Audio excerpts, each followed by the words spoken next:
How do you talk to VPs? This is a question that comes up a lot, and I want to go through it because it's counterintuitive.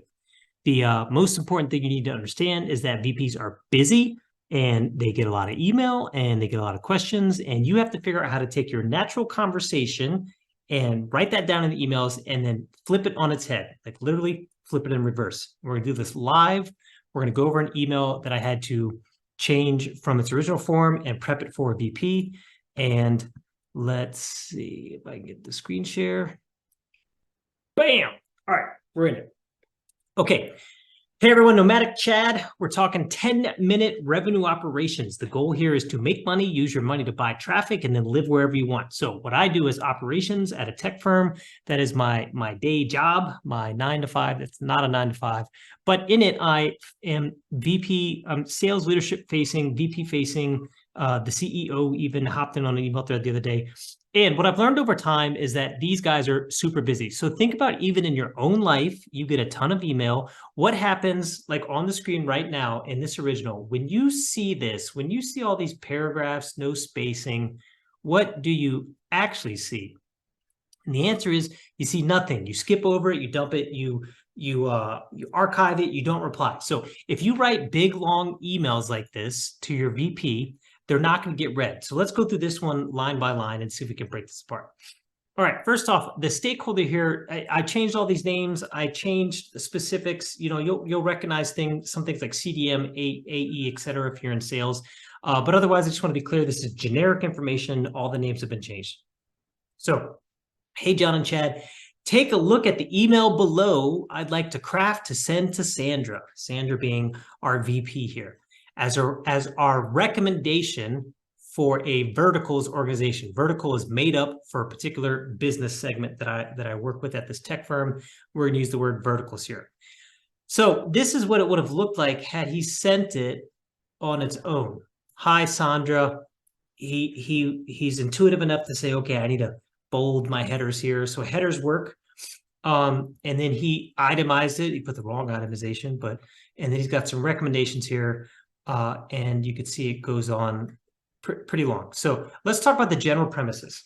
There's 3 tenets I want to talk to you about here. First off, you need to ruthlessly edit your emails. You need to cut out as many words as possible. You need to ask yourself, what is the number one thing I'm trying to get across to my VP? And how can I do it in as few words as possible? There's a screen share app that I use that's called, well, it used to be Jing, now it's TechSmith Capture.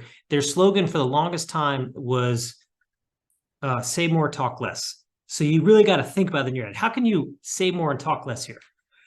So tip number 1, you got to get, I mean, just some of these things, like we'll go over this in a second, but for example, the sales organization in EMEA, and this is reflected in a mirror, that is what we call useless fodder. I understand it's important to you. I understand you want her to know, oh, this is a mirror also, but those words just got in the way of getting your point to the VP. And if they can't get past those first 5 words, they're not reading any of it. So ruthlessly cut words until you're down to like the minimum amount of words possible. Secondly, you need to create lots of white space. That's a social media phenomenon. But in general, I found that that's, if my paragraph is less than 1 sentence, I really, really, really look at that sentence and see if I can cut it down, make it only 1 sentence, or make that paragraph less words. And then thirdly, you want to put your ask at the top. We didn't do this in this email. I'm going to show you the finished response, and we'll do one together. This one's not meeting the 3rd criteria, but when you're talking to VP, you want them to know right off the bat, what does Chad want from me? So let's look at this briefly and then see if we can get into the fixes for it. So 1, it's too wordy. We already know that. The sales. So let's see if we can highlight this, actually pinpoint the problem here that John is trying to get to me. The sales organization in EMEA, this is reflected in EMEA as well, has said that AE should not own or manage vertical accounts. This is causing, okay, AEs should not own or manage vertical accounts. That's what he's trying to say, number 1. This is causing conflict. Great. All right. Channel teams are not targeted on managing verticals. They have their named focused accounts and do not. Okay. So the alternative then would be to let CDMs channel manage it, but CDMs don't get paid for verticals, for these verticals. Okay, so that's actually number 2. And then there's a huge vertical market globally that can drive incrementality for a company and markets, and the company is not today. And oh man, when you feel like you're saying marketing language in an email, it's not hitting. And this recruitment and onboarding activities, collaboration with emerging markets is business development.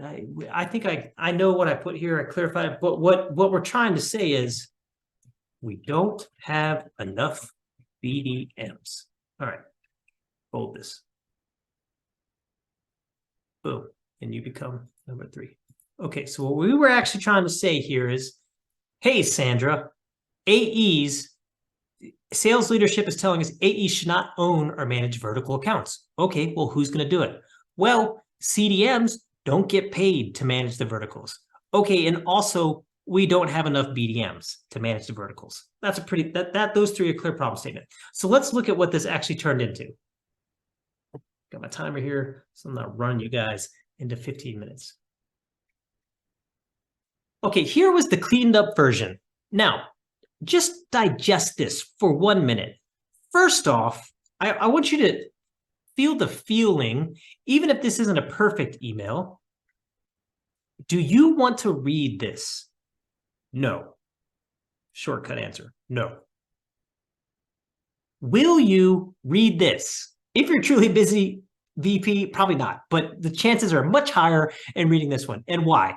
Because, and this is actually my second take on the video, so I removed the underlines, but we made the headers a little more friendly, we added in spacing, but most importantly, we distilled that problem statement down to minimal words, okay? So here we are at the top, yada, yada, yada, the cow jumped over the moon, and then the fork and the knife ran off each other or something.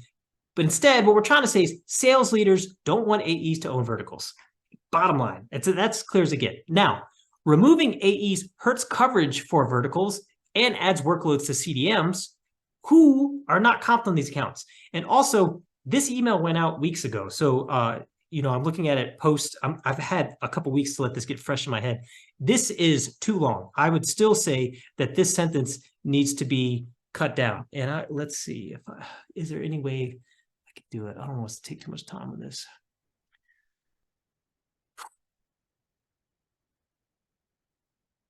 Yeah, how about that?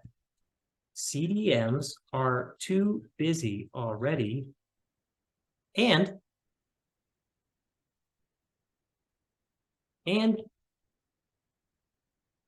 they're not comped on these accounts. And if this pisses off your VP, that's fine. You want this person to get polarized on there. And our goal, we'll talk about our goal in this, but our goal was to set up the meeting. So we've only got 2 minutes left. Let's rush through this. And we don't have enough BDMs to meet the current worldwide demand. So because the goal of this email was to get on a meeting on Tuesday, you're okay here. The recommendations are too long to be read. They're not actually going to be read, but if someone wanted to take the time to go and read it, they did. Here was the top, cramped up, too many words. Here was the bottom. Very brief recommendations, etc. So the last thing I would have added to this is ask. Can we meet Tuesday to align on our global vertical strategy? Okay, this is how you would normally write your email, right? So that all sounds well and good because that's the way we talk naturally. But what I'm telling you in tip number 3 is get this vibrating out of here. Take your ask, cut that bad boy, and boom, put it right there on the top. And if you can send an email where your ask is clear, hey, Sandra, can we meet Tuesday to align on our global vertical strategy? And she's like, wait, what? And then problem statement, sales leaders don't want AEs to own verticals. Hang on. What? Hold the phone. What's going on? CDMs are too busy already, and they're not comped on these accounts, and we don't have enough BDMs to meet current worldwide demand. She's not going to read the recommendations, but the answer will be yes, put time on my calendar. So then you reach out to her assistant, you're in there, your book. So cut words, add space, put the ask up front, and we are ending this 30 seconds early right on time. See you guys. Bam, and